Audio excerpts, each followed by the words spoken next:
Hello friends, welcome back to our channel. నేను ఈరోజు వచ్చేసి కాకరకాయ కొత్తిమీర కారం అనేది చేశాను. ఇప్పుడైతే 1/2 కేజీ కాకరకాయలు తీసుకున్నాను. వీటిని పీల్ తీసేసుకొని మనము ముక్కలుగా కట్ చేసుకోవాలండి. కొంతమంది అడ్డంగా కట్ చేసుకోవచ్చు. నేనైతే నిలువుగా ఒక కాకరకాయని ఒక 6 పీసులుగా కట్ చేసుకొని ఇలా కట్ చేసుకుంటున్నానండి. ఇలా సన్నగా కట్ చేసుకున్నామంటే మనకి త్వరగా వేగుతుంది. అందువల్ల నేను ఇట్లా కట్ చేసుకుంటున్నాను.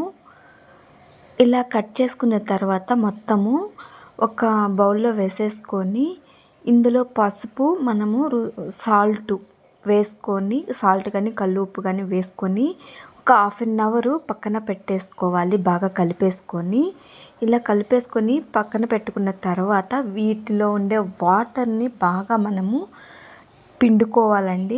అప్పుడే మనకి వాటర్లో ఉండేదంతా కొంచెం చేదు ఉంటుంది కదా, అది ఎగిరిపోతుంది. ఇప్పుడైతే మనకు కావాల్సింది నువ్వులు అనేది వేయించుకుంటున్నాను. ఒక 3 స్పూన్స్ నువ్వులు తీసుకొని వేయించేసుకొని పక్కన పెట్టేసుకున్నాను. మీరు పల్లీలైనా వేసుకోవచ్చు. అదే బాండల్లో ఆయిల్ వేసేసుకొని ఆవాలు జీలకర్ర వేసుకొని మనం పిండుకున్న కాకరకాయ ఒక ఉల్లిపాయ పొడవుగా కట్ చేసి పెట్టుకొని బాగా వేయించుకోవాలి. ఇప్పుడైతే కొత్తిమీర కారం అనేది ప్రిపేర్ చేసుకుందాము. ఇప్పుడు కొత్తిమీర కొంచెం తీసుకొని పచ్చిమిర్చి 4 తీసుకున్నాను. ఒక అంగుళం వచ్చేసి అల్లం తీసుకున్నాను. అలాగే మనం వేయించి పెట్టుకున్న నువ్వులు, చింతపండు కొద్దిగా వేసుకొని వాటర్ పోసుకొని మిక్సీ అనేది బరక్గా పట్టి పెట్టుకోవాలండి. ఇప్పుడైతే మనం మూత తీసేసి కాకరకాయలు ఉడికాయా లేదా చూసుకోవాలి. 80% అనేది కాకరకాయలు ఉడికిన తర్వాతే మనం కొత్తిమీర కారం అనేది వేసుకోవాలండి. నాకైతే 80% ఉడికిపోయింది. నేను ఇప్పుడు కొత్తిమీర కారం అనేది వేసుకుంటున్నాను. మీరు ఇందులో కొంచెం రెడ్ చిల్లీ కూడా యాడ్ చేసుకోవచ్చు మీకు కారం సరిపోలేదు అనుకుంటే. ఇప్పుడైతే ఇది బాగా కారం అనేది పచ్చివాసన పోయేంత వరకు వేయించేసి సాల్ట్ సరిపోయిందా లేదా అనేది చూసుకొని ఇంకొక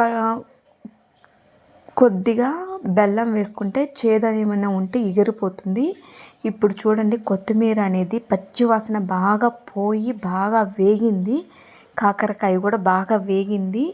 ఇంతే అండి. కొత్తిమీర కారం అనేది చాలా బాగుంటుంది. మీరు ట్రై చేయండి.